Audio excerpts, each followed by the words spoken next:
psychology is, formally, it's the study of sort of the mental side of sport. It's the study of knowledge and skills that I guess any individual will have to develop. Just like the physical side, you have muscles and things that develop there. The mental side, the mind itself, is sort of seen as a muscle, and it needs to be developed as well. Psychology's got two different aspects, sort of a theoretical side and then an applied side, I guess. Yeah, essentially we're training our brain. There are quite a few qualities that go along with it, or aspects that go with it. Things like you have to have knowledge, such as understanding our expectations. We also have to understand maybe our opponent, if we're a chess player or just any regular athlete. We have to understand the environment sometimes as well, things that we have to understand about ourselves, our own strengths and weaknesses. Instead of being maybe a confused athlete, maybe being a frustrated athlete, even having self-doubt, not wondering if I can even achieve what I want to achieve or achieve what somebody else has achieved, we can go in the opposite direction and actually reach those goals or become that person that we want to be. There's sort of a few qualities that it can help develop, and then we can get to that end outcome. I want to perhaps be a little bit more productive, whether it's score another goal, make a few more baskets, hit more quality shots in golf. No matter what sport it is, you can always be a little bit more productive. We can, though, change our thoughts, which in turn change our patterns of behavior and our habits. We can always shape our minds and grow. The mind is sort of like a muscle, and we can work on it. Go into exercise. Perhaps it's being able to lift a little bit more weight, maybe being able to last a little longer. Maybe it's trying to lose a certain amount of weight, whatever it may be. This can apply, of course. Most of this talk is about sport, but of course this can apply to somebody who wants to just get in better shape. It's to improve their physical health through exercise and other activities. How it would work is sometimes it's on an individual basis. I guess it depends on the client, or if it's a team that comes in, then it can work in a group setting.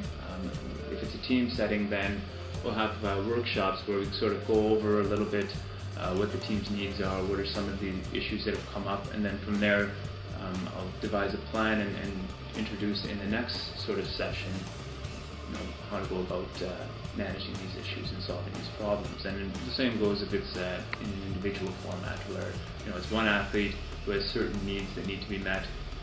Try and understand those as quickly as possible, and then get into some meaningful suggestions that will help get them on the path to going where they want to go.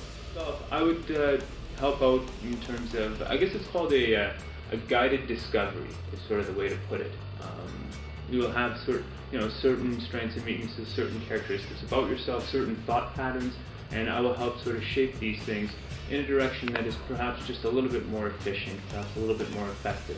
You won't have so much self-doubt, you won't be so confused. You'll understand exactly what needs to be done and go from there. And this way you're just not wasting your time anymore, and you're being a little bit more efficient. What this does is it's sort of that opportunity, as you said, that you can sort of go over all these patterns and say, okay, am I being as efficient, as productive as possible? It's sort of that moment to go over all these patterns and say, you know what, I do this, maybe it's not that useful in this situation, I should try something else. So it is that moment, sort of that checkpoint to sort of make sure I'm on the right path, and if not, go on just a slightly different path. We don't change everything altogether. You still have habits in place, and if you're an athlete and you're a goal scorer, I'm not going to change you and try and become a defensive forward. It's maybe we'll refine that a little bit, but not much more than that. If there are certain expectations or certain things you're good at, we keep to that. We just sort of, through a guided discovery, we just sort of add more or refine it a little bit, just so that you're just a touch more productive.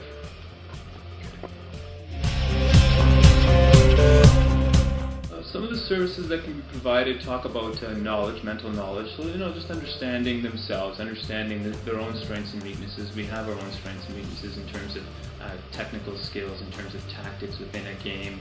We have our own strengths in terms of physical strengths, such as endurance, flexibility, strength itself. So we have to understand ourselves.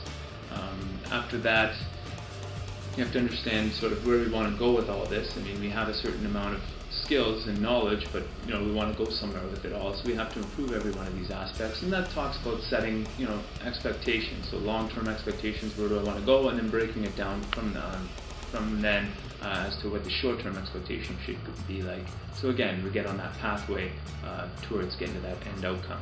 Other things that can help out, talk about just trying to build a sense of control, this sense of being in control at all times and not having any doubt, just being confident and being very aggressive, very assertive, not passive in our own behaviors. I always liked helping people when I was younger, and I'm totally obsessed with sports. And so it just became sort of a natural fit that I go down this, and I think it's fun as hell, and I get to work with really good people. I didn't want to do anything to sort of slow you down. I want to make sure it just fit in nicely and seamlessly the rest of the way. And then perhaps that's part of my background, is knowing not to try and be demanding or anything. It's just to help move things along and go along for the ride with you.